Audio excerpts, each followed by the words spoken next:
اعوذ باللہ من الشیطان الرجیم بسم اللہ الرحمن الرحیم الف لام میم ذالک الکتاب لا ریب فیہ صدق اللہ العظیم۔ الف لام میم حروف مقطعات ہیں جن کے بارے میں عرض کر چکا ہوں۔ ذالک الکتاب لا ریب فیہ، یہ وہ کتاب ہے اس میں کوئی شک نہیں۔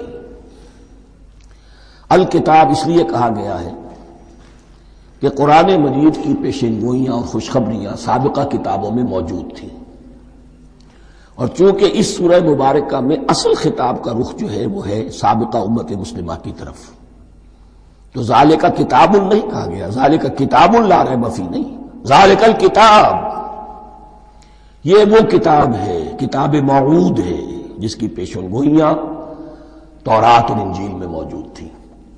لا ریب فیہ اس میں کوئی شک نہیں،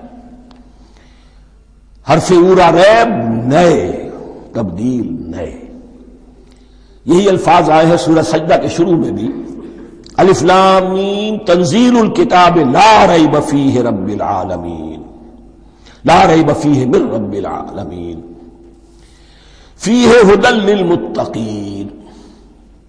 فیہ دونوں طرف مل سکتا ہے، لا ریب فیہ اسے معانقہ کہتے ہیں، لا ریب فیہ پڑھیں گے تو ہدن سے شروع کر دیں گے، لا ریب پر ختم کر دیں گے تو فیہ ہدن للمتقین، یہ دونوں معنی درست ہوں گے۔ آپ کو مل جائے گا جو قرآن شریف لے کر بیٹھے ہوئے ہیں کہ حاشیے میں معانقہ نمبر 1 لکھا ہوا ہے، معانقہ عند المتاخرین۔ ہدن للمتقین یہ ہدایت ہے، رہنمائی ہے اہل تقوی میں جو بچنا چاہیں۔ تقوی کا اصل مفہوم سمجھ، بقا یقین کسی کو بچانا، تقوی خود بچنا۔ جن لوگوں کے اندر فطرت سلیمہ ہوتی ہے ان میں اخلاقی حس موجود ہوتی ہے، وہ بری چیز سے بچنا چاہتے ہیں، بھلی کو حاصل کرنا چاہتے ہیں، وہ لوگ ہیں کہ جو گویا کہ اس قرآن کا اصل مخاطب ہے، وہی اس سے استفادہ کر سکیں گے۔ الذین یؤمنون بالغیب، اب ان کے کچھ اوصاف، یہ اصل میں بہت زیادہ واضح ہوتا ہے تعویل خاص کے اعتبار سے کہ دیکھ لو درخت کو اپنے پھل سے پہچانتے ہیں، اس قرآن کے پھل موجود ہیں نا، یہ ابو بکر اور عمر اور عثمان اور علی کون ہیں؟ یہ جو مہاجرین آئے ہیں چل کر، مدینے والوں دیکھو یہ کون ہیں، ان کی شخصیتیں کیا ہیں، ان کا کردار کیا ہے، ان کے اوصاف کیا ہے، یہ کس درخت کے پھل ہیں، یہ اس بینہ کے پھل ہیں، یہ اس ذکرہ کے پھل ہیں۔ بینہ رسول من اللہ یتلو صحفا مطہرۃ فیہا کتب قیمہ، یہ اس شجرہ مبارکہ کے پھل ہیں، دیکھ لو ان کے کیا شب و روز ہیں۔ الذین یؤمنون بالغیب، جو غیب پر ایمان رکھتے ہیں۔ تعویل عام کے اعتبار سے اس کا بہت اہم مفہوم ہوگا، جو یہ طے کر لے کہ سوائے مادے کی دنیا کے مجھے اس سے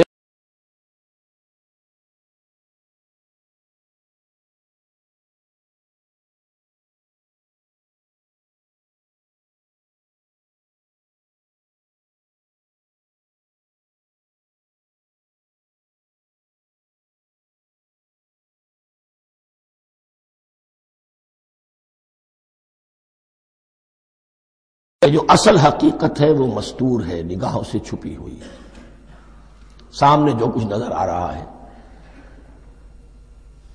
ایک انگلستان کے بہت بڑے فلسفی کی کتاب کا عنوان ہے appearance and reality, reality and appearance, Bradley کی کتاب۔ اپیئرنس جو کچھ نظر آ رہا ہے یہ حقیقت نہیں، حقیقت اس کے پیچھے ہے۔ اور کنفیوشس کا ایک جملہ ہے جو بہت بڑا حکیم اور فلسفی تھا، چین کا بہت بڑا حکیم اور فلسفی، اور ہو سکتا ہے کہ نبی ہو، واللہ عالم، ہم کہہ نہیں سکتے۔ اس کی تعلیم بڑی اخلاقی تعلیم ہے، اور اس کا جملہ سنیے، یہ یؤمنون بالغیب کی اس سے زیادہ صحیح تشریح ممکن نہیں۔ There are certain things, there's nothing more real than what cannot be seen. And there's nothing more certain than what cannot be heard. وہ حقائق جو آنکھوں سے نہیں دیکھے جا سکتے اور کانوں سے نہیں سنے جا سکتے، ان سے زیادہ یقینی اور واقعی حقائق اور کوئی نہیں۔ There is nothing more real than what cannot be seen, and there is nothing more certain than what cannot be heard. الذین یؤمنون بالغیب ویقیمون الصلاۃ، نماز قائم کرتے ہیں، ومما رزقناہم ينفقون، اور جو کچھ ہم نے انہیں دیا ہے اس میں سے خرچ کرتے ہیں، خیر میں، بھلائی میں، نیکی میں، ابناء نو کی حاجات کو رفع کرنے میں، لوگوں کی تکلیفیں دور کرنے میں، خود اللہ کے لیے، اللہ کی رضا جوئی کے لیے، اللہ کو قرض حسنہ دیتے ہوئے۔ والذین یؤمنون بما انزل الیک وما انزل من قبلک، اور وہ کہ جو ایمان رکھتے ہیں اس پر بھی جو آپ پر نازل کیا گیا ہے محمد صلی اللہ علیہ وسلم، اور اس پر بھی کہ جو آپ سے پہلے نازل کیا گیا۔ یہ بہت اہم الفاظ ہیں، اس لیے کہ عام طور پر آج کل ہمارے ہاں یہ خیال پھیلا ہوا ہے کہ یہ تورات اور انجیل کے پڑھنے کا کوئی فائدہ نہیں، کوئی ضرورت نہیں،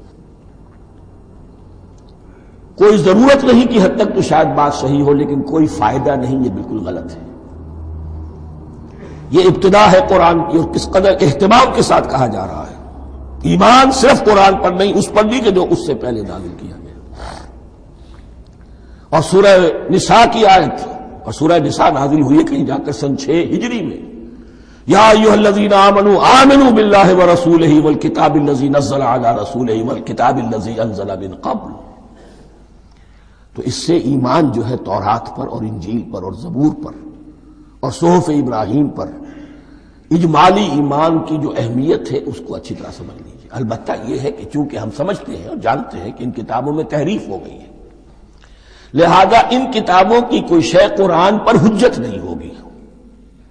جو چیز قرآن سے ٹکرائے گی ہم اس کو رد کر دیں گے، ان کتابوں کی کسی شے کو دلیل کے طور پر نہیں لائیں گے۔ لیکن جہاں قرآن مجید کی کسی بات کی نفی نہ ہو رہی ہو تو بہت سے حقائق ہمیں ان کتابوں ہی سے ملتے ہیں۔ انبیاء کے مابین جو زمانی ترتیب ہے، کرونالوجیکل آرڈر جو ہے، وہ تو ہمیں تورات سے ملتا ہے، قرآن میں تو نہیں۔ قرآن میں کبھی حضرت نوح کا ذکر بعد میں ہے، حضرت موسیٰ کا پہلے، وہاں تو کسی اور پہلو سے ترتیب آتی ہے، لیکن وہاں ہمیں تاریخ ملتی ہے ابراہیم کی، اسحاق کی، یعقوب کی، انبیاء بنی اسرائیل کی، موسیٰ کی، عیسیٰ کی، یہ ساری چیزیں۔ تو اس کی اہمیت جو ہے اس کو سمجھ لیجئے۔ والذین یؤمنون بما انزل الیک وما انزل من قبلک وبالآخرۃ ھم یوقنون، آخرت پر وہ یقین رکھتے ہیں۔ نوٹ کرنے والی بات کیا ہے کہ باقی سب چیزوں کے لیے لفظ ایمان آیا، آخرت کے لیے ایقان کیوں؟ واقعہ یہ ہے کہ انسان کے عمل کے اعتبار سے سب سے زیادہ مؤثر شے ایمان بالآخرہ ہے۔ ایمان بالآخرہ ہے تو عمل سیدھا رہے گا کہ ہاں مجھے جواب دہی کرنی ہے، جانا ہے، اٹھنا ہے، اللہ کے حضور حاضری ہے۔ اگر یہ یقین ہے تو عمل صحیح ہوگا۔ اس میں کمی ہو گئی تو توحید جو ہے وہ بھی بس ایک عقیدہ، ایک ڈوگما بن کے رہ جائے گی۔ ایمان بالرسالت بھی بدعات کو جنم دے گا، عید میلاد نبی منا لیجئے، اور کچھ عشقیہ اشعار کہہ دیجئے، نعتیہ اشعار کہہ دیجئے، اللہ اللہ خیر صلی اللہ، یہ ایمان بالرسالت کے مظہر ہوں گے۔ عمل انسان کا درست ہوتا ہے آخرت کے یقین کے ساتھ۔ وبالآخرۃ ھم یوقنون، آخرت پر انہی کا یقین ہے، انہی کا یقین ہے۔ یہ حصر بھی ہے اس اعتبار سے کہ یہودی میں مدعی تھے کہ ہم آخرت پر یقین رکھتے ہیں، یہاں کنٹراسٹ دکھایا جا رہا ہے، آخرت پر یقین رکھنے والے یہ لوگ ہیں، اور تعویل خاص کے اعتبار سے وہ لوگ موجود ہیں تمہاری نگاہوں کے سامنے۔ 13 برس کی محنت کی کمائی محمد الرسول اللہ صلی اللہ علیہ وسلم کی، اس کتاب کی، یتلو علیہم آیاتہ ویزکیہم ویعلمہم الکتاب والحکمہ، اس کا جو نتیجہ ہے وہ تمہارے سامنے ہے۔ اولئک علی ھدی من ربہم، یہ وہ لوگ ہیں جو اپنے رب کی طرف سے ہدایت پر ہیں۔ وہ ابتدائی ہدایت بھی ان کے پاس تھی، اور یہ تکمیلی ہدایت بھی، قرآن پر بھی ان کا یقین پورا ہے، اور محمد کا اتباع بھی وہ کر رہے ہیں۔ وَأُولَٰئِكَ هُمُ الْمُفْلِحُونَ، اور یہی وہ لوگ ہیں جو فلاح پانے والے ہیں۔ فلاح کا لفظ بھی قرآن مجید کی بڑی اہم اصطلاح ہے، منزل مراد کو پہنچ جانا، کسی باطنی حقیقت کا آیا ہو جانا. اسی لیے اس پر پھر گفتگو انشاءاللہ ہوگی سورہ مومنون کے شروع میں. لیکن یہ کہ فلاح پانے والے، کامیاب ہونے والے اصل میں یہی لوگ ہیں. تو گویا کہ تعویل خاص میں صحابہ کرام کی طرف اشارہ ہو گیا، تعویل عام میں ہر شخص کو بتا دیا گیا اگر قرآن کی ہدایت سے مستفید ہونا ہے تو یہ اوصاف اپنے اندر پیدا کرو. اب دوسرا گروہ، ان الذین کفروا سواء علیہم انذرتہم ام لم تنذرہم لا یؤمنون. یقیناً جن لوگوں نے کفر کیا، اور یہاں مراد کیا ہے؟ جو کفر پر اڑ گئے ہیں. اس کو ہم تعویل عام میں نہیں لے سکتے، اس لیے کہ اگر تو ہم اس کو عام میں لے لیں گے تو اس کے معنی تو یہ ہوں گے جس شخص نے کسی وقت کفر کیا اب وہ ہدایت پر آ ہی نہیں سکتا. نہیں، یہ بات نہیں ہے. کوئی کفر میں ہے، وہ غالطے کی بنا پر ہے، عدم توجہی کی بنا پر ہے، حق اس پر واضح نہیں ہوا ہے اس لیے ہے، تو آپ اسے سمجھائیں گے، انذار و تبشیر سے اسے فائدہ ہو جائے گا، واعظ و نصیحت سے فائدہ ہو جائے گا. ایک وہ ہے کہ جو حق کو سمجھ کر پہچان کر اور پھر اڑ گئے، ضد کی وجہ سے، ہٹ دھرمی کی وجہ سے، تعصب کی وجہ سے، تکبر کی وجہ سے، حسد کی وجہ سے. ان الذین کفروا، ایسے لوگوں کا معاملہ کیا ہے؟ سواء علیہم انذرتہم ام لم تنذرہم لا یؤمنون. برابر ہے ان کے لیے خواہ آپ انہیں سمجھائیں خواہ نہ سمجھائیں، ڈرائیں نہ ڈرائیں، انذار فرمائیں نہ کریں. لا یؤمنون، وہ ایمان لانے والے نہیں. وہی بات جو میں نے کہی تھی کہ سوتے کو جگایا جا سکتا ہے، جاگتے کو کیسے جگائیں. ختم اللہ علی قلوبہم وعلی سمعہم وعلی ابصارہم غشاوہ. ان کے دلوں پر اللہ نے مہر کر دی ہے. کیوں کر دی ہے؟ یہ ابتداء مہر نہیں ہوئی، جب حق کو پہچان کر انہوں نے رد کر دیا، اس کی پاداش میں، اس کی سزا کے طور پر. ختم اللہ علی قلوبہم، اللہ نے ان کے دلوں پر مہر کر دی ہے. وعلی سمعہم، اور ان کی سماعت پر بھی، وعلی ابصارہم غشاوہ، اور ان کی آنکھوں کے سامنے پردہ پڑ چکا ہے. یہ مضمون سورہ یاسین کے شروع میں پھر آئے گا بہت شر و بست کے ساتھ. وَلَهُمْ عَذَابٌ عَظِيمٌ، اور ان کے لیے تو اب بہت بڑا عذاب ہے. یہ دوسرا گروہ ہو گیا. ایک رکوع میں دو کو سمیٹ لیا گیا، کل ابھی 7 آیتیں ہوئی ہیں. ایک وہ گروہ جس نے قرآن مجید کی دعوت سے صحیح استفادہ کیا، ان میں طلب ہدایت کا مادہ موجود تھا، ان کی فطرتیں سلیم تھیں، ان کے سامنے دعوت آئی، قبول کی، اور قرآن کے بتائے ہوئے راستے پر چلے. وہ گلے سرسبد ہیں، وہ شجرہ قرآنی کے نہایت مبارک اور مقدس، وہ اس کے پھل ہیں. ایک گروہ وہ ہے جس نے حق کو پہچانا لیکن اس کو رد کر دیا اپنے تعصب یا ہٹ درمی کی وجہ سے. ان کا ذکر آ گیا بہت اختصار کے ساتھ، اس لیے کہ ان کا ذکر آپ کو بہت تفصیل سے مکی صورتوں میں ملے گا. اب آیا تیسرا گروہ، وَمِنَ النَّاسِ، اور لوگوں میں کچھ ایسے بھی ہیں، مَن يَقُولُ آمَنَّا بِاللَّهِ وَبِالْيَوْمِ الْآخِرِ وَمَا هُم بِمُؤْمِنِينَ، جو کہتے تو یہ ہے کہ ہم ایمان رکھتے ہیں اللہ پر بھی اور یوم آخر پر بھی، مگر وہ حقیقت میں مومن نہیں ہے. یہاں ایک بات سمجھ لیجئے، اکثر اور بیشتر مفسرین نے اس تیسری کیٹیگری کے بارے میں یہی رائے قائم کی ہے کہ یہ منافقین مذکور ہیں یہاں، اگرچہ لفظ منافق یا لفظ نفاق نہیں آیا یہاں. لیکن مولانا امیر احسن اصلاحی صاحب نے ایک رائے ظاہر کی ہے جو بڑی قیمتی ہے. وہ یہ کہ یہاں ایک کردار کا نقشہ کھینچ دیا گیا ہے. غور کرنے والے غور کر لیں، دیکھ لیں، جس پر بھی وہ چسپاں ہو جائے. اور بالفعل جب یہ آیات نازل ہو رہی تھیں تو دو طبقات پر یہ کردار نگاری جو ہے، یہ جو شخصیت کا ہیولہ کھینچا جا رہا ہے، وہ دو کے اوپر راست آ رہا تھا. ایک علماء یہود، وہ بھی کہتے تھے کہ ٹھیک ہے محمد جو کہہ رہے ہیں، ہم بھی اللہ کو مانتے ہیں، آخرت کو بھی مانتے ہیں، اسی لیے یہاں رسالت کا ذکر نہیں ہے. بھئی ہم محمد ہی کو نہیں مانتے نا صلی اللہ علیہ وسلم، باقی اگر 1.25 لاکھ نبی آئے ہیں تو باقی 1.25 لاکھ کو تو ہم مانتے ہیں. ایک محمد کو نہیں مانا، ایک عیسیٰ کو نہیں مانا، بس. تو ہمیں بھی مانا جانا چاہیے کہ ہم بھی مسلمان ہیں. ایک یہ ان کی رائے ہے، اور واقعہ یہ ہے کہ یہاں اس طریقے کا تذکرہ ہو رہا ہے کہ جس سے ان کا کردار بھی جھلک رہا ہے، روح سخن ان کی طرف جا رہا ہے. مجھے یاد ہے اپنی 10ویں جماعت کے زمانے میں دہلی میں نے دیکھا تھا کہ ناٹ سرکس وہاں کا ایک بڑی مارکیٹ ہوتی تھی، تو جوتے کی دکان پہ بہت بڑا جوتا لٹکایا ہوا تھا، بہت بڑا، اور لکھا تھا free to home it fits, جس کے پاؤں میں یہ ٹھیک ٹھیک آ جائے وہ لے جائے اس کو۔ تو یہ free to home it fits ہے، ایک کردار ہے، اب یہ کردار جس کے اوپر بھی فٹ بیٹھ جائے، ان میں یقیناً زیادہ تو غلبہ یہی ہے جو مفسرین کی رائے ہے، منافقین کا معاملہ جو ہو رہا ہے، لیکن یہ کردار بعین نہیں فٹ بیٹھ رہا ہے یہود کے علماء پر۔ اور یہ بھی نوٹ کر لیجئے کہ جو مدینہ منورہ میں نفاق کا جو پودا پروان چڑھا ہے، بلکہ پودا نہیں کہنا چاہیے، جھاڑ جھکاڑ جو پروان چڑھا ہے، وہ یہودیوں کے زیر اثر، جیسے جنگل کے اندر بڑے بڑے درخت بھی ہوتے ہیں اور اندر جو ہے نیچے جھاڑیاں بھی ہوتی ہیں، تو یہ نفاق کا جھاڑ جھکاڑ جو ہے وہ یہودی علماء کا جو پودا تھا اور بہت بڑا تھا، اس میں کوئی شک نہیں، اس کے سائے میں پروان چڑھا ہے۔ ان دونوں میں معنوی ربط بھی ہے۔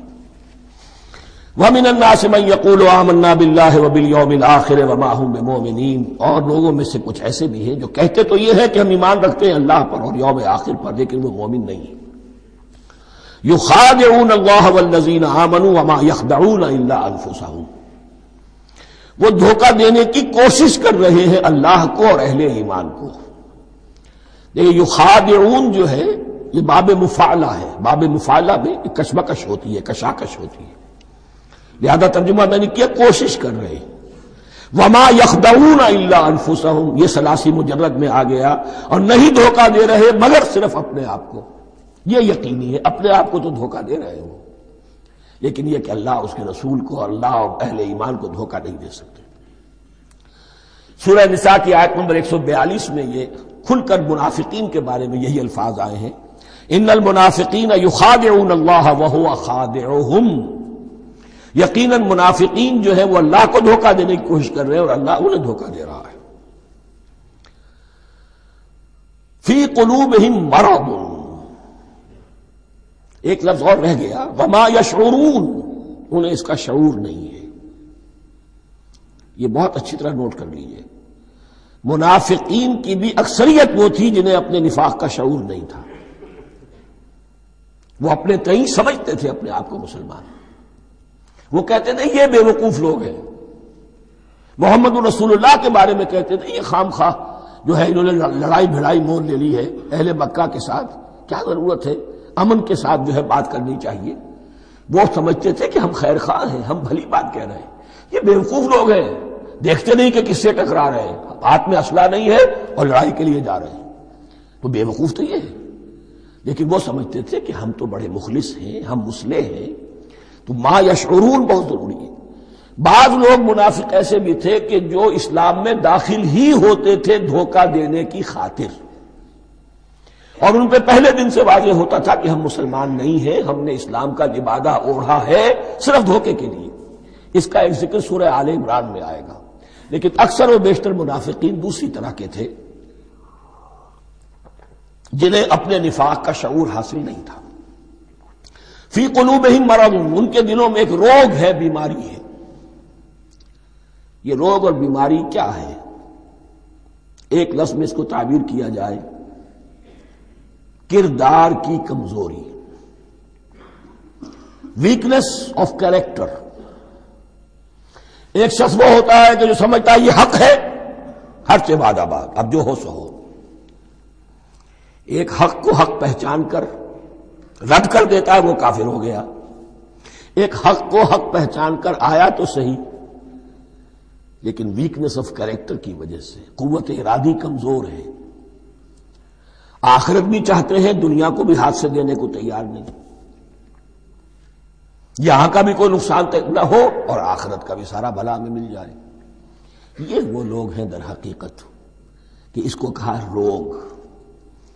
فی قلوبہم مرض فزادہم اللہ مرضا، تو اللہ نے ان کے مرض میں اضافہ کر دیا۔ یہ اللہ کی سنت ہے، آپ حق پر چلنا چاہیں حق کا راستہ آپ کے لیے آسان کر دے گا، آپ برائی کی طرف جانا چاہیں بڑی سے بڑی برائی آپ کے لیے ہلکی ہوتی چلی جائے گی، کوئی خاص بات ہی نہیں، چلو یہ بھی کر گزرو، جب یہ کر لیا تو یہ بھی کر گزرو۔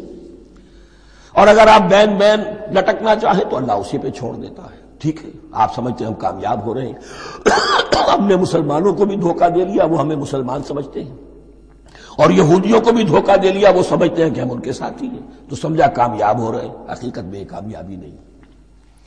فی قلوبہم مرض فزادہم اللہ مرضا ولہم عذاب علیم بما کانوا یکذبون، اور ان کے لیے تو دردناک عذاب ہے۔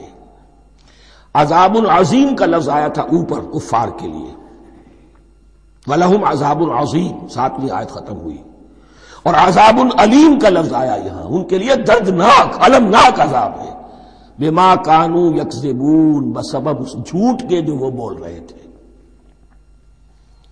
وَإِذَا قِيلَ لَهُمْ لَا تُفْسِدُوا فِي الْأَرْضِ، اور جب ان سے کہا جاتا تھا مت فساد کرو زمین میں، مراد کیا ہے اس سے؟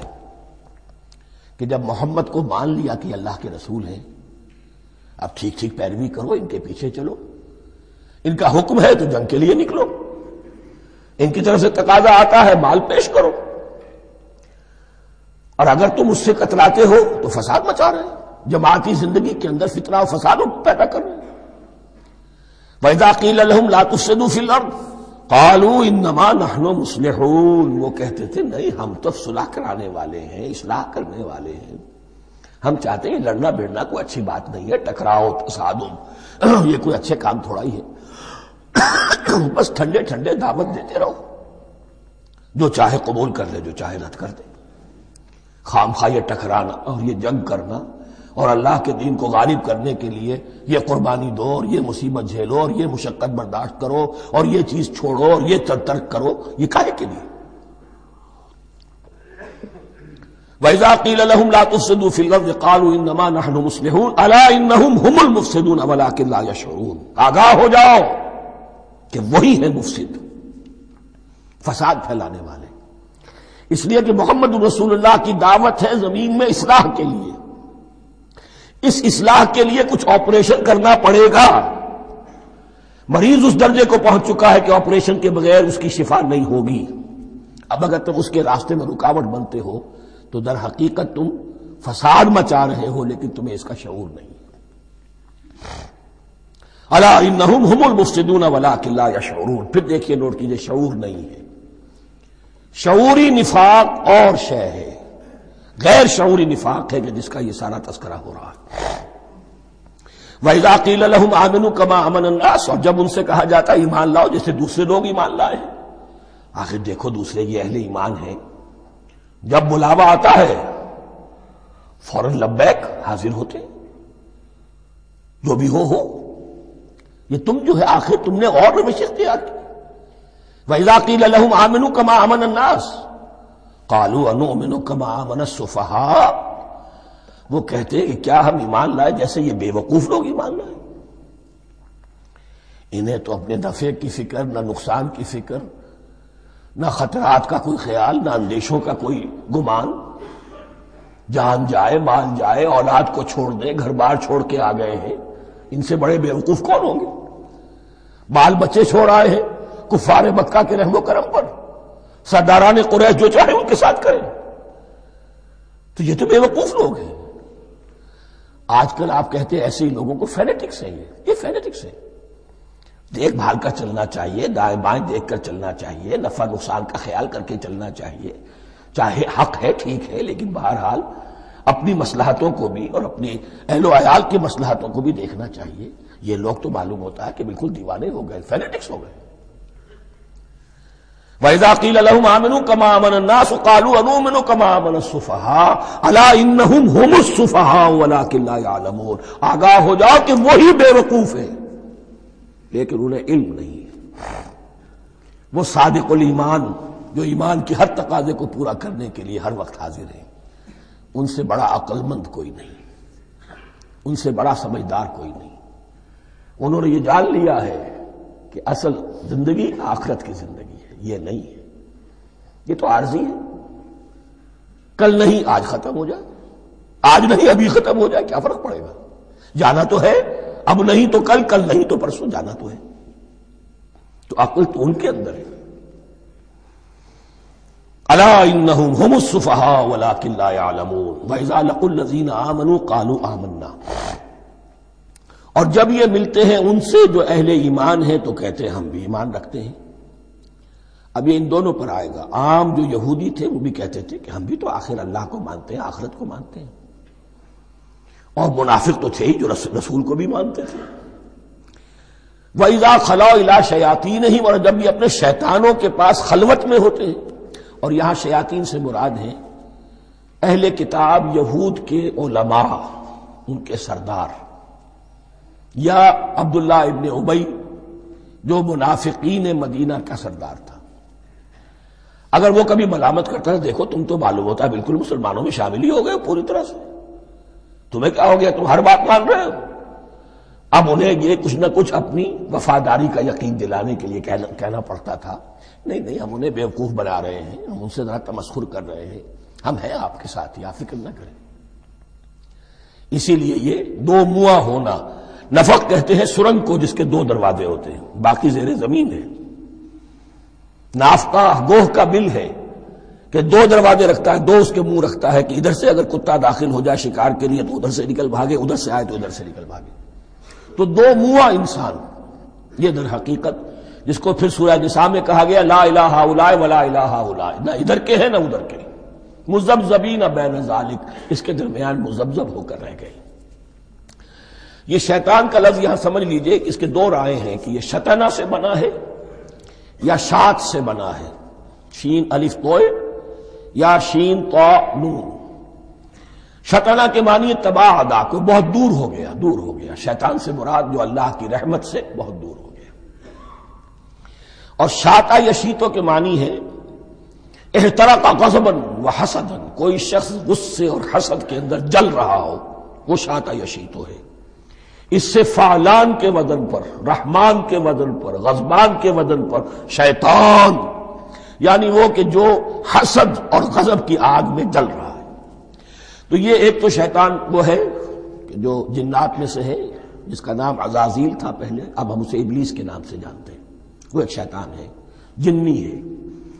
پھر یہ کہ جو بھی اس کے پیروکار ہیں دنیا میں انسانوں میں سے ہو یا جنات میں سے ہو، وہ بھی شیاطین ہیں. اسی طرح اہل کفر، اہل زیغ کے جو بڑے بڑے سردار ہوتے ہیں ان کو بھی شیطان سے تعبیر کیا گیا. وَإِذَا خَلَوْا إِلَىٰ شَيَاطِينِهِمْ قَالُوا إِنَّا مَعَكُمْ، اور جب وہ خلوت میں ہوتے ہیں، علیحدگی میں ہوتے ہیں اپنے شیاطین کے پاس، سرداروں کے پاس، کہتے ہیں ہم تو آپ کے ساتھ ہیں. انما نحن مستہزئون، یہ تو ہم ان مسلمانوں کو بیوقوف بنا رہے ہیں، ان سے استہزاء کر رہے ہیں، تمسخر کر رہے ہیں. ہم تمسخر میں کہہ دیتے ہیں کہ ہم بھی آپ کے ساتھ ہیں. آمنا. اللہ یستہزئ بہم ویمدہم فی طغیانہم یعمہون. حقیقت کیا ہے کہ اللہ ان کا مذاق اڑا رہا ہے اور ان کو ڈھیل دے رہا ہے کہ وہ اپنے عقل کے اندھے پن میں بڑھتے چلے جائیں. اللہ تعالیٰ جیسا میں نے عرض کیا رسی دراز کرتا ہے. کچھ تو غلط راستے پر جانا ہے تو جاؤ بھائی، فوراً تو نہیں پکڑتا، اگر فوراً پکڑ لے تو سیدھا ہو جائے گا. چلتے جائیں، جہاں جانا چاہتے ہو جاؤ. تو ان کو بھی رسی دراز کر رہا ہے اللہ. لیکن یہ کہ اللہ یستہزئ بہم، یہ سمجھتے ہیں کہ مسلمانوں کا مذاق اڑا رہے ہیں، اصل میں مذاق ان کا اڑ رہا ہے اللہ کے نزدیک. وَيَمُدُّهُمْ فِي طُغْيَانِهِمْ يَعْمَهُونَ. اب یہاں ذرا نوٹ کر لیجئے، یہ دو لفظ آئیں گے، عین میم اور ہا، امہ ہے کے ساتھ. ایک ہے عین میم اور یا، امج. تو عین اور میم تو مشترک ہے یا آخر میں فرق ہوگا. عین میم اور ہا ہوگا، اس کے معنی عقل کا اندھا، دل کا اندھا. آنکھیں تو ہے لیکن دل کا اندھا ہے، عقل کا اندھا ہے. اور عین میم یا جو آنکھوں کا اندھا ہو، عمیٌ اندھے، اعمیٰ اندھا. تو یہاں فرمایا انا معکم انما نحن مستہزئون اللہ یستہزئ بہم ویمدہم فی طغیانہم یعمہون. اللہ ان کو اس جو ان کی عقل کے اندھے پن میں جو یہ بڑھتے چلے جا رہے ہیں، اللہ بھی ان کی رسی دراز کر رہا ہے تاکہ یہ جہاں تک جانا چاہتے چلے جائیں. اولئک الذین اشتروا الضلالۃ بالہدی، یہ وہ لوگ ہیں کہ جنہوں نے ہدایت کے عوض گمراہی خرید لی ہے. دیکھیے بڑا پیارا انداز ہے یہ. ایک شخص کے سامنے دونوں آپشنز تھے، ایک نے گمراہی کو چھوڑا، ہدایت لے لی، چاہے قیمت دینی پڑی، تکلیفیں اٹھانی پڑی، آزمائشوں میں سے گزرنا پڑا، قربانیاں دینی پڑی، ہدایت لی. اور ایک شخص نے ہدایت دے کر گمراہی لے لی. آسانی تو ہو گئی، فوری تکلیف سے تو بچ گئے، لا الہ ہؤلاء ولا الہ ہؤلاء دونوں طرف سے اپنے آپ کو بچا لیا۔ لیکن حقیقت میں سب سے زیادہ گھاٹے کا سودا یہی ہے، اولئک الذین اشتروا الضلالۃ بالہدی، ہدایت دے کر اور ضلالت خرید لی، فما ربحت تجارتہم، تو ان کی تجارت ان کے حق میں ہرگز مفید نہیں ہوئی۔ اب یہاں بھی دیکھیے، را با اور ہے ہا، ربحا اس کے معنی نفع، صحیح نفع، جائز نفع۔ را با اور وا ربا وہ سود، وہ بھی اضافہ ہے، وہ بھی بڑھوتری ہے، لیکن وہ حرام ہے۔ ایک ہے تجارت کے اندر جو نفع ہو جائے وہ ربح ہے، را با اور ہا یہ نفع ہے جو جائز نفع ہے۔ را با اور وا ربا یہ کیا ہے؟ یہ سود ہے، یہ حرام ہے۔ را اور با مشترک ہے، آگے ہا آگے اور با اس کا فرق ہے۔ فما ربحت تجارتہم وما کانوا مہتدین، ان کی تجارت ان کے حق میں ہرگز مفید نہیں ہوئی اور نہیں ہے اب یہ ہدایت پانے والے۔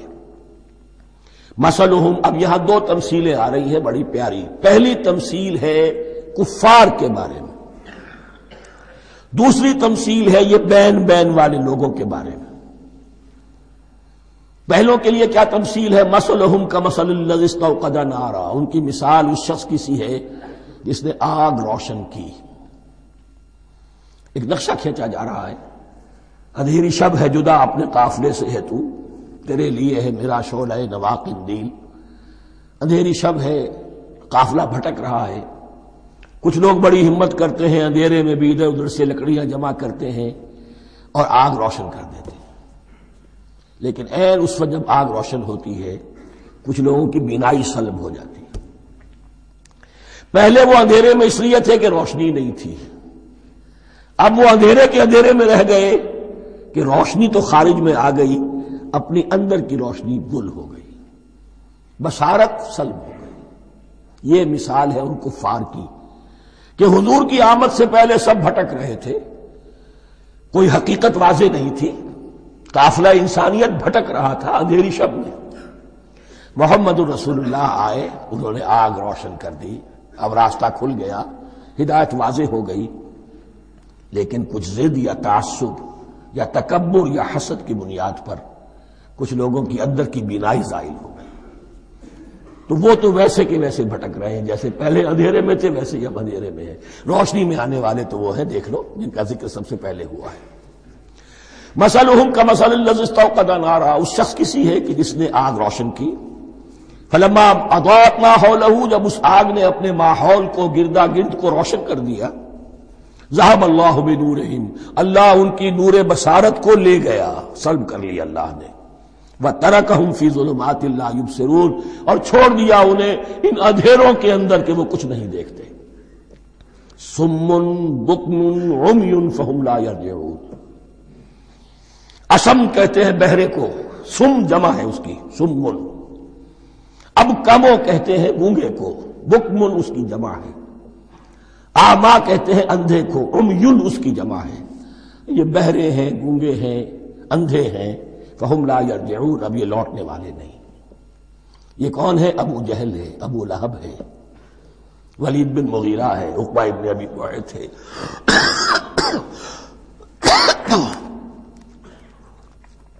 یہ سب کے سب ابھی زندہ ہیں جب یہ آیات نازل ہو رہی ہیں۔ ابھی تو غزوہ بدر ہوگا سن 2 ہجری میں، اور اس میں یہ سب جو ہیں واصل جہنم ہوں گے، ابھی تک تو ہے نا۔ یہ لوگ ہو گئے اس کی مثال۔ مثلہم کمثل الذی استوقد نارا فلما اضاءت ما حولہ ذهب اللہ بنورہم وترکہم فی ظلمات لا یبصرون صم بکم عمی فہم لا یرجعون۔ اب دوسری مثال، او کصیب من السماء، یا بڑی زور کی بارش برس رہی ہے آسمان سے، فیہ ظلمات، اس میں اندھیرے بھی ہیں، ورعد اور گرج ہے، وبرق اور بجلی چمک رہی ہے، یجعلون اصابعہم فی اذانہم من الصواعق حذر الموت، کچھ لوگ ہیں کہ جو اپنی انگلیاں اپنے کانوں کے اندر ٹھوسے ہوئے ہیں کہ وہ جو کڑک ہے اس سے ان کی جانیں نہ نکل جائیں، موت نہ آ جائے۔ کڑکا ایسا ہے کہ اس کڑکے سے بچنے کے لیے اپنی انگلیاں اپنی کانوں میں ٹھوس رکھی ہے، حذر الموت، موت کے خوف سے۔ واللہ محیط بالکافرین، اللہ ایسے کافروں کا احاطہ کیے ہوئے ہے، بچ کر کہاں جائیں گے۔ یکاد البرق یخطف ابصارہم، قریب ہے کہ بجلی ان کی نگاہوں کو لے جائے، ان کی بینائی کو سلب کر لے۔ کلما اضاء لہم، لیکن ہوتا کیا ہے، جب ذرا روشنی ہوئی تو چل لیے۔ مشوا فیہ، بجلی چمکی، کچھ نظر آ گیا دائیں بائیں تو کچھ تھوڑا سا چل لیے۔ وَإِذَا أَظْلَمَ عَلَيْهِمْ، اور جب تاریکی ان پر طاری ہو گئی، قاموا، کھڑے کے کھڑے رہ گئے۔ یہ نقشہ ہے ان کا کہ ایک طرف بارش ہو رہی ہے، قرآن مجید ہے، آسمان سے نازل ہو رہا ہے، یہ ماہ مبارکہ ہے، یہ کتاب مبارکن ہے، لیکن یہ کہ اس کے ساتھ کڑکے ہیں، گرج ہے، کفر سے مقابلہ ہے، کفر کی طرف سے دھمکیاں ہیں، اندیشے ہیں، خطرات ہیں، امتحانات ہیں، آزمائشیں ہیں۔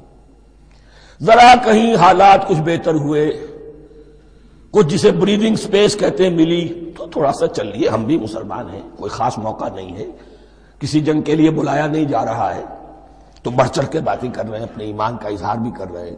جیسے ہی کوئی آزمائش آئی، قاموا، ٹھٹک کر کھڑے کے کھڑے رہ گئے۔ وَلَوْ شَاءَ اللَّهُ لَذَهَبَ بِسَمْعِهِمْ وَأَبْصَارِهِمْ، اللہ چاہتا تو ان کی سماعت اور بصارت کو بھی سلب کر لیتا، لیکن اللہ کا قانون یہی ہے، جو جہاں رہنا چاہے اس نے آزادی ارادہ دی ہے انسان کو۔ تم اگر مومن صادق بن کر رہنا چاہتے ہو، اس کو آسان کر دے گا تمہارے لیے۔ تم نے اپنے تعصب کی وجہ سے، اپنے تکبر کی وجہ سے کفر کا راستہ اختیار کیا، اللہ اسی کو کھول دے گا۔ تم بیچ میں لٹکنا چاہتے ہو، لٹکتے رہو، اللہ تعالیٰ جو ہے جبرن کسی کو نہ حق پہ لائے گا، نہ جبرن کسی کو باطل پر لے کر جائے گا۔ اس لیے کہ جبر اگر ہو تو پھر امتحان کا معاملہ ختم، پھر جزا و سزا بیکار ہے، غیر منطقی ہے، غیر معقول ہے۔ ان اللہ علی کل شیء قدیر، یقیناً اللہ تعالیٰ ہر چیز پر قادر ہے۔ یہ دو رکوع اس اعتبار سے کہ انسانی شخصیتوں کا سمجھنا، اور جیسا کہ میں نے عرض کیا، تعویل عام ذہن میں رکھیے، جب بھی کبھی کوئی دعوت حق اٹھے گی، اگر وہ واقعتاً کل کے کل حق کی دعوت ہے اور اس میں انقلابی رنگ ہے کہ باطل سے پنجہ آزمائی کرنی ہے، باطل کو نیچا دکھانا ہے، حق کا غلبہ کرنا ہے، تو یہ تین قسم کے افراد لازماً ہمیشہ وجود میں آ جائیں۔ ان کو پہچاننا، ان کے کردار کی جو اصل جو اس کے پیچھے پس منظر ہے، اس کو جاننا بہت ضروری ہے۔ میں وقفہ کر رہا ہوں ذرا بھائی۔ الرحمن الرحیم، اب جو تیسرا رکوع آ رہا ہے سورہ بقرہ کا، اس میں قرآن کی دعوت کا خلاصہ ہے۔ قرآن کیا ماننے کی دعوت دیتا ہے، اس کی پکار کیا ہے۔ جیسا کہ میں عرض کر چکا ہوں، 2/3 قرآن پہلے نازل ہو چکا ہے، پس منظر میں ہے۔ ہمارے لیے اس ترتیب مصحف کے اعتبار سے وہ قرآن بعد میں آئے گا، ترتیب نزول کے اعتبار سے وہ پس منظر میں موجود ہے، لیکن چونکہ یہاں پر مصحف کے اندر یہاں سے آغاز کیا جا رہا ہے، لہذا اس کا خلاصہ جو ہے لب لباب یہ ایک رکوع میں، اور قرآن کے فلسفے کا اور اس کے بعض نہایت ہی اہم جو موضوعات ہیں اور مسائل ہیں ان کا ذکر پھر چوتھے رکوع میں۔ ابھی ہم تیسرا رکوع پڑھ رہے ہیں۔ یا ایھا الناس اعبدوا ربکم الذی خلقکم والذین من قبلکم لعلکم تتقون، اے لوگو بندگی اختیار کرو اپنے اس رب کی، اپنے اس مالک کی جس نے تمہیں پیدا کیا، اور نہ صرف تم کو پیدا کیا، تم سے پہلے جتنے لوگ گزرے انہیں بھی پیدا کیا تاکہ تم بچ سکو۔ یہ قرآن کی دعوت کا خلاصہ ہے، اور یہ نوٹ کر لیجئے، یہ تمام انبیاء اور رسل کی دعوت یہی تھی۔ اب جب پڑھیں گے سورہ اعراف پڑھیں گے، سورہ شعراء پڑھیں گے، ایک ایک کا نام لے کر، ان اعبدوا اللہ واطیعون، ہر رسول کی دعوت یہ تھی اللہ کی بندگی کرو، میری اطاعت کرو۔ یا قوم اعبدوا اللہ ما لکم من الہ غیرہ، اے میری قوم کے لوگوں اللہ کی بندگی کرو، تمہارا کوئی الہ اور معبود اس کے سوا نہیں ہے۔ پھر حضور قرآن یہی عبادت رب انسان کی تخلیق کی غایت ہے، وما خلقت الجن والانس الا لیعبدون، ہم نے جنوں اور انسانوں کو پیدا ہی صرف اس لیے کیا ہے کہ ہماری بندگی کریں۔ لیکن یہاں ایک فرق بہت بڑا ہے، تمام رسولوں کی دعوت یہی ہے، محمد الرسول اللہ کی بھی یہی ہے، لیکن بڑا فرق کیا ہے؟ باقی تمام رسولوں کی دعوت آپ کو ملے گی یا قوم، اے میری قوم کے لوگوں، یہاں ہے یا ایھا الناس، اے بنی آدم، اے بنی نوع انسان۔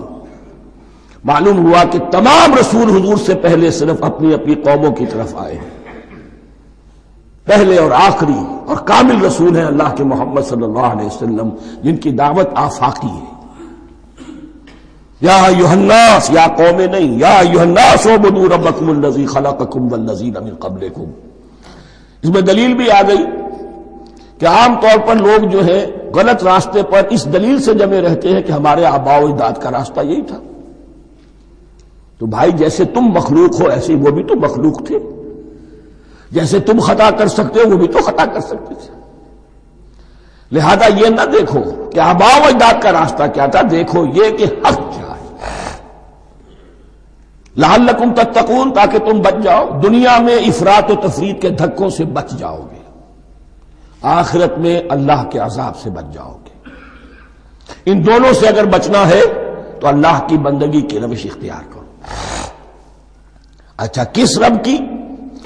الذی جعل لکم الارض فراشا والسماء بناء، جس نے تمہارے لیے زمین کو فرش بنا دیا اور آسمان کو چھت بنا دیا۔ وانزل من السماء ماء، اور آسمان سے پانی برسایا۔ فاخرج به من الثمرات رزقا لکم، اور پھر اس پانی کے ذریعے سے زمین سے میووں کی شکل میں، پیداوار کی شکل میں تمہارے لیے رزق اگایا۔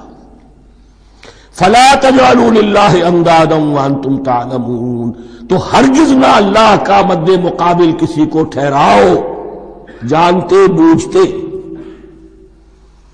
وانتم تعلمون کا ایک مطلب یہ بھی ہے کہ تم بھی مانتے ہو کہ اس کائنات کا خالق اللہ کے سوا کوئی نہیں۔ اہل عرب بھی مانتے تھے، جو ان کے دیوی دیوتا تھے وہ سمجھتے تھے کہ یہ اللہ کے اوتار ہیں یا اللہ کے ہاں بہت یہ پسندیدہ ہیں، اللہ کے محبوب ہیں، اس کے اولیاء ہیں، اس کی بیٹیاں ہیں، لہذا یہ شفاعت کریں گے تو ہمارا بیڑا پار ہو جائے گا، ورنہ خالق وہ مانتے تھے اللہ ایک ہی ہے۔ جب تم یہ مانتے ہو کائنات کا خالق ایک، مدبر ایک، تو اب کسی کو اس کا مد مقابل نہ بناؤ۔ انداد ند کی جمع ہے، لا ضد لہ ولا ند لہ، اللہ کا کوئی مد مقابل نہیں۔ اس میں یہاں تک بات ہے کہ حضور اس درجے، اس توحید کی باریکیوں تک پہنچا کر گئے ہیں اس امت کو کہ کسی صحابی نے ایسے ہی کہہ دیا ما شاء اللہ و ما شئت، جو اللہ چاہے اور جو آپ چاہیں۔ حضور نے فوراً ٹوک دیا اجعلتنی للہ ندا، کیا تو نے مجھے اللہ کا مد مقابل بنا دیا ہے؟ اس کائنات میں مشیت صرف ایک کی چلتی ہے، کسی اور کی مشیت اس کی مشیت کے تابع پوری ہو جائے ہو جائے، لیکن مشیت مطلقہ صرف اس کی ہے۔ یہاں تک کہ حضور سے فرمایا گیا کہ اے نبی آپ کے لیے یہ ممکن نہیں ہے جسے چاہے ہدایت دے دیں، انک لا تہدی من احببت ولکن اللہ یہدی من یشاء۔ اگر یہ اختیار میں ہوتا تو ابو طالب دنیا سے بغیر ایمان لائے نہ جاتے۔ فلا تجعلوا للہ اندادا وانتم تعلمون۔ اب ان دو آیتوں میں تو یوں سمجھیے توحید نظری بھی اور توحید عملی بھی۔ توحید عملی کیا ہے؟ بندگی صرف اسی کی ہو۔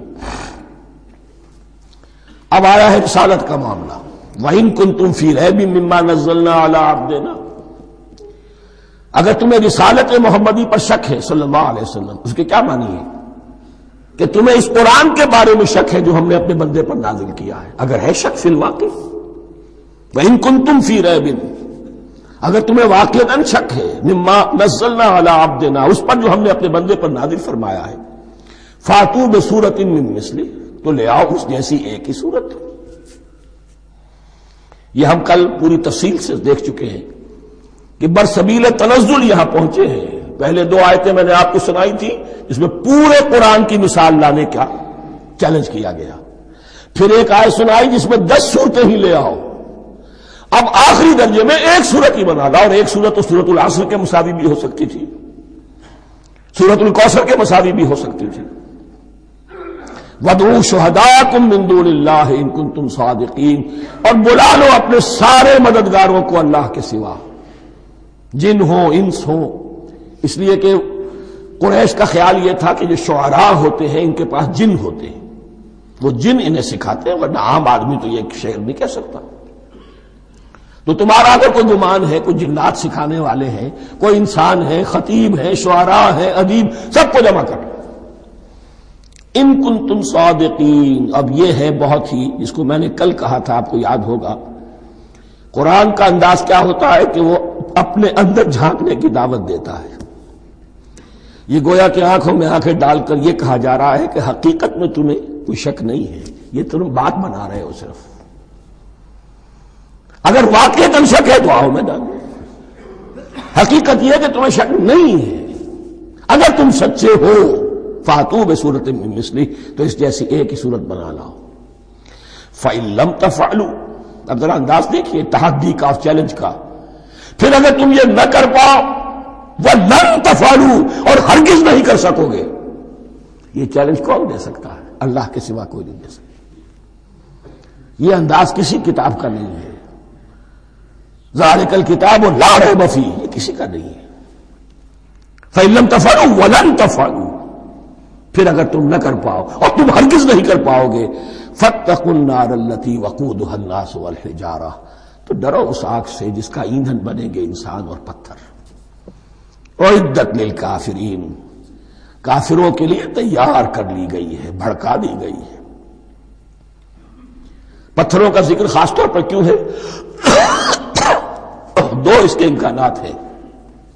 آپ کو معلوم ہے کہ وہ جو پتھر کا کوئلہ ہوتا ہے اس کی آگ بڑی سخت ہوتی تھی. عام جو ہمارا یہ لکڑی کا کوئلہ ہوتا ہے اس کے مقابلے میں. اور دوسرے یہ بھی کہ چونکہ انہوں نے جو معبود تراش رکھے تھے وہ پتھر کے ہوتے تھے، تمہارے ساتھ ہی تمہارے ان معبودوں کو بھی جھونکا جائے گا، وہ بھی جلیں گے تاکہ تمہاری حسرت کے اندر اضافہ ہو. ان سے ہم دعائیں مانگا کرتے تھے، ان کے سامنے ماتھے ٹیکتے تھے، ان کے سامنے ڈنڈوت کرتے تھے، ان کو چڑھاوے چڑھاتے تھے. اب یہاں گویا کہ ایمان باللہ، توحید، ایمان بالرسالت اور ایمان بالآخرت. فاتقوا النار التي وقودها الناس والحجارة اعدت للكافرين وبشر الذين آمنوا وعملوا الصالحات، اور بشارت دے دیجئے اے نبی ان لوگوں کو کہ جو ایمان لائے اور جنہوں نے نیک عمل کیے، ان لهم جنات تجری من تحتها الانہار، کہ ان کے لیے وہ باغات ہیں کہ جن کے دامن میں ندیاں بہتی ہوں گی. لفظی ترجمہ ہوگا جن کے نیچے ندیاں بہتی ہوں گی. مراد اس سے کیا ہے؟ عام فطری باغ وہ ہوتے تھے کہ جس میں ذرا اونچائی پر جو ہے درخت لگے ہوئے ہیں اور دامن میں ندی بہ رہی ہے، تو اس سے خود بخود جو ہے وہ اریگیشن، نیچرل اریگیشن ہو رہی ہے، درختوں کے جڑوں تک پانی پہنچ رہا ہے. بہرحال ترجمہ آپ لفظی کریں، ان کے نیچے ندیاں بہتی ہوں گی یا یہ کہ جن کے دامن میں ندیاں بہتی ہوں گی. کلما رزقوا منها من ثمرۃ رزقا، جب بھی کبھی انہیں دیا جائے گا کوئی پھل رزق کے طور پر کھانے کے لیے جنت میں، قالوا هذا الذي رزقنا من قبل، وہ کہیں گے یہ تو وہی شے ہے جو ہمیں پہلے بھی ملتی تھی. اس کا ایک مفہوم یہ ہے، یہ جو نزل ہے، ابتدائی جو ہے دعوت ہے، ابتدائی ضیافت جو ہوگی اس میں وہی چیزیں کہ جو معروف ہے، جانی پہچانی ہے. یہ رمان، یہ دیکھیے یہ انار آ رہا ہے خوبصورت، یہ انگور ہے خوبصورت، یہ نخیل ہے، یہ نخل ہے، یہ رطب ہے، لیکن ذائقے کے کوئی نسبت و تناسب بھی نہیں ہوگا. وہ کہیں گے یہ وہی شے ہے جو ہمیں پہلے ملتی تھی. وَأُتُوا بِهِ مُتَشَابِهًا، مشابہ تو ہوگی وہ، لیکن ان کے ذائقے میں زمین و آسمان کا فرق ہوگا. اور ایک یہ بھی مفہوم لیا گیا کہ آخرت میں جنت میں بھی وہی میوے ملتے رہیں گے، لیکن ان کا ذائقہ بدلتا رہے گا. شکل وہ ہوگی لیکن ذائقہ وہی رہے گا کہ جس سے انسان کی پھر طبیعت بڑھ جاتی ہے ایک ہی شے کو کھاتے ہوئے. وَلَهُمْ فِيهَا أَزْوَاجٌ مُطَهَّرَةٌ، اور ان کے لیے ہوں گے اس میں بہت ہی پاک باز، نہایت پاک کی ہوئی بیویاں ہوں گی. ازواج مطہرۃ وہم فیہا خالدون، اور اس میں رہیں گے ہمیشہ ہمیش. یہ تو تین جو اصول ہیں دین کے دعوت ایمان، توحید اور رسالت اور معاد، ایمان باللہ، ایمان بالرسول، ایمان بالآخرہ. اب ذرا کچھ ضمنی مسائل ہیں کہ جو بعض کفار کی طرف سے، بعض معتزلین کی طرف سے پیش ہوتے تھے، وہ کبھی بھی اس چیلنج کا مقابلہ تو نہ کر سکے، میدان میں تو نہ آ سکے. یہ بالکل ایسی بات ہے جیسے کسی مصور کی تصویر پر اعتراض کرنے والے تو بہت تھے. جب کہا گیا کہ ذرا یہ لیجیے قلم، اس کو ٹھیک کر دیجیے، یہ برش آپ کے ہاتھ میں دیتا ہوں، اب سب پیچھے ہٹ گئے. تو کوئی صورت قرآن کے مقابلے میں لانا وہ تو ان کے لیے ممکن نہیں تھی، لیکن ادھر ادھر سے اعتراضات کرنے کے لیے جو زبانیں کھلتی تھی ان میں سے ایک اعتراض نقل کیا جا رہا ہے. وہ یہ تھا کہ وہ کہتے تھے کہ قرآن مجید میں مکھی کی تشبیہ آئی ہے، یہ تو بڑی حقیر سی شے ہے. اعلیٰ کلام ہو اور اعلیٰ متکلم ہو، ایسی حقیر چیزوں کا تذکرہ نہیں کرتا. بیت العنکبوت مکڑی کا بھی ذکر ہے قرآن میں، اتنی حقیر شے کا، یہ کوئی اعلیٰ کلام نہیں. اس کا جواب دیا جا رہا ہے کہ اصل میں کہیں تشبیہ بیان کرنی ہے، تمثیل بیان کرنی ہے، تو دیکھنا یہ کہ جس شے کے لیے تشبیہ دی جا رہی ہے اس کی مناسبت والی شے ہو. شے کوئی بہت حقیر ہے تو کسی عظمت والی شے سے آخر کیسے تشبیہ دی جائے گی؟ وہ تو کسی حقیر شے سے ہی تشبیہ دی جائے گی، تو جو اصل مقصد ہے تشبیہ کا وہ پورا ہوگا. ان اللہ لا یستحیی ان یضرب مثلا ما بعوضۃ فما فوقہا. اللہ تعالیٰ کو تو اس میں کوئی جھجک نہیں ہے، کوئی شرم نہیں ہے کہ وہ مچھر کی مثال بیان کرے. تو اس سے اوپر، اب یا فوقہا میں دونوں معنی ہو جائیں گے، یعنی کمتر اور حقیر ہونے میں اس سے بھی بڑھ کر، یا یہ کہ اس سے اوپر کی کوئی شے اس کی مثال دینے میں اللہ کو کوئی جھجک نہیں. اس لیے کہ مکھی بھی بہرحال مچھر سے تو ذرا بڑی شے ہے. اس معنی میں بھی ہو سکتا ہے فوقہا، اور فوقہا اس معنی میں بھی کہ اس سے بھی حقیر ہونے میں اس سے بھی بڑھ کر. فَأَمَّا الَّذِينَ يَعْلَمُونَ فَأَمَّا الَّذِينَ آمَنُوا فَيَعْلَمُونَ أَنَّهُ الْحَقُّ مِنْ رَبِّهِمْ. تو جو لوگ صاحب ایمان ہیں وہ جان لیتے ہیں کہ یہ حق ہے ہمارے رب کی طرف سے. وَأَمَّا الَّذِينَ كَفَرُوا، اور جنہوں نے کفر کیا ہے، فَيَقُولُونَ مَاذَا أَرَادَ اللَّهُ بِهَذَا مَثَلًا. یہ کیا مثال اللہ نے دی، کیا ارادہ ہوا اللہ کا اس مثال کے ذریعے سے؟ ناک منہ چڑھا رہے ہیں، اعتراض کر رہے ہیں. اب جو آ رہا ہے اگلا جملہ وہ ہے بہت اہم، یضل بہ کثیرا ویہدی بہ کثیرا. اسی کے ذریعے سے اللہ بہتوں کو ہدایت دیتا ہے اور اسی کے ذریعے سے بہتوں کو گمراہ کرتا ہے. معلوم ہوا کہ ہدایت اور گمراہی اور ہدایت اور ضلالت انسان کی سبجیکٹو کنڈیشن کے اوپر دار و مدار ہے. اس کا آپ کے دل میں خیر ہے، بھلائی ہے، نیت صحیح ہے، طلب ہدایت، طلب علم، اس میں آپ سچے ہیں، آپ کو ہدایت مل جائے گی. دل میں زیغ ہے، کجی ہے، نیت میں ٹیڑھ ہے، فساد ہے، تو اسی کے ذریعے سے اللہ آپ کی گمراہی میں اضافہ کر دے گا. یضل بہ کثیرا ویہدی بہ کثیرا. لیکن اللہ کا یہ کسی کو ہدایت دینا اور کسی کو ضلالت دینا علل ٹپ نہیں ہے، کسی قاعدے اور قانون کے بغیر نہیں ہے. وما یضل بہ الا الفاسقین. نہیں گمراہ کرتا وہ اس کے ذریعے سے مگر صرف سرکش لوگوں کو، جن میں سرکشی ہے، تعلی ہے، تکبر ہے. اور ان کے اوصاف کیا ہے؟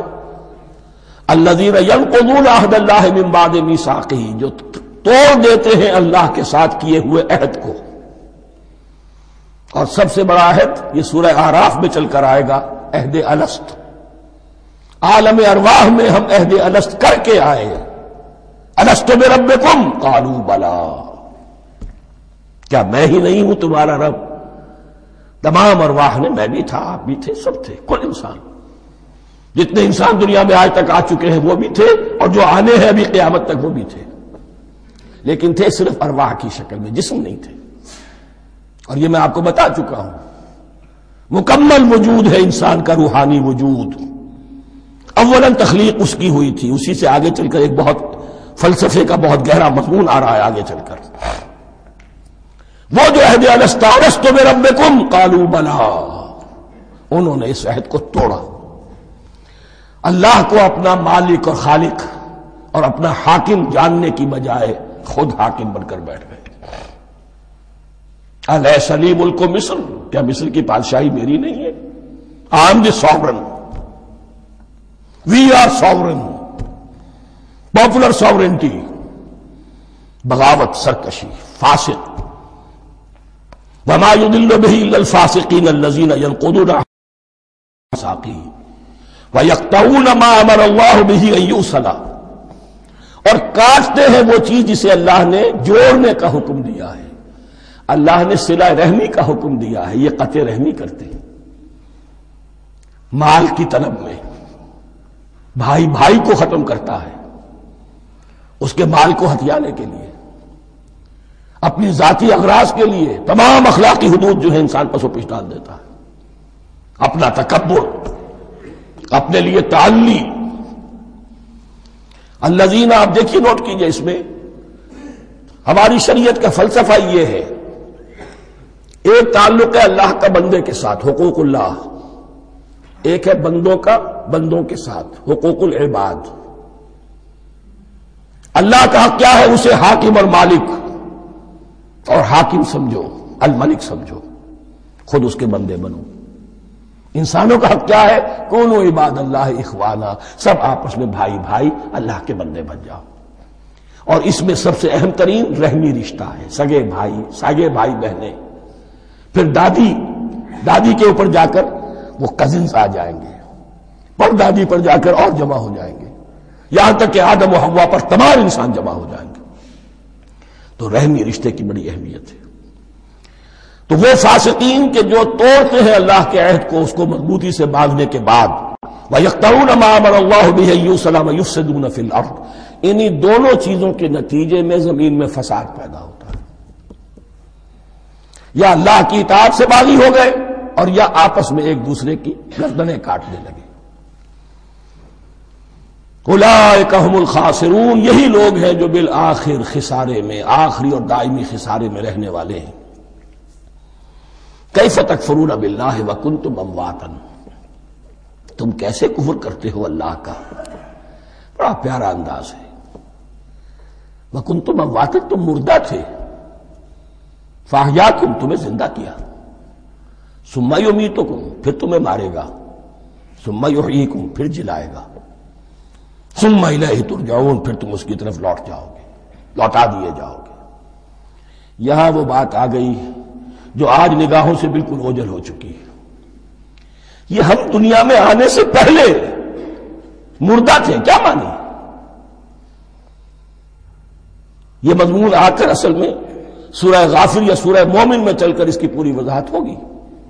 لیکن چونکہ یہاں تذکرہ ہو چکا ہے عہد الست کا، ہماری پہلی تخلیق ہوئی عالم ارواح میں، ارواح کی صورت میں، پھر ہمیں سلا دیا گیا، وہ ہماری پہلی موت تھی.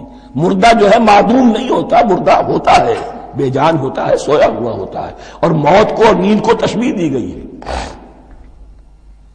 پھر ہمیں اس جسد کے ساتھ یہاں زندہ کیا گیا، پھر موت طاری ہوگی، پھر ہمیں زندہ کیا جائے گا. یہ آیت جیسا کہ میں نے عرض کیا بہت بڑی اور بڑی گہری حکمت اور فلسفہ قرآن کی آیت ہے. کیسے اللہ کا انکار کرتے؟ کون تم اموات، تم مردہ تھے، سوئی ہوئی ارواح کی شکل میں تھے. فاحیاکم، تمہیں جگایا اس جسد کے ساتھ، زندہ کیا. ثم یمیتکم ثم یحییکم، پھر تمہیں مارے گا، پھر جلائے گا. ثم الیہ ترجعون، پھر تم اس کی طرف لوٹا دیے جاؤ گے. اور اب اس کے بعد جو آخری آیت ہے، هو الذی خلق لکم ما فی الارض جميعا، اس نے تمہارے لیے بنایا ہے جو کچھ بھی زمین میں ہے. اس میں خلافت کا مضمون آ گیا. حدیث میں آتا ہے انما الدنیا خلقت لکم وانتم خلقتم للآخرہ، یہ دنیا تمہارے لیے بنائی گئی ہے، تم آخرت کے لیے بنائے گئے ہو. هو الذی خلق لکم ما فی الارض جميعا، اس لیے کہ اگلی آیت پھر آ رہی ہے خلافت کی آیت. سارا کچھ زمین میں یہ بستر جو بچھایا اور یہ کائنات کو زمین کو سجایا تمہاری خلافت کے لیے. ثم استوى الى السماء فسواهن سبع سماوات، پھر وہ متوجہ ہوا آسمانوں کی طرف اور انہیں 7 آسمانوں کی شکل میں بنا دیا. جیسا کہ میں کل عرض کر چکا ہوں، یہ تاحال ابھی یہ آیات متشابہات میں سے ہے. 7 آسمانوں کی کیا حقیقت ہے ہم اس سے ابھی پورے طور سے واقف نہیں. وَهُوَ بِكُلِّ شَيْءٍ عَلِيمٌ، اور اسے ہر شے کا علم حقیقی حاصل ہے. بارک اللہ لی ولکم فی القرآن العظیم ونفعنی وإیاکم بالآیات والذکر الحکیم.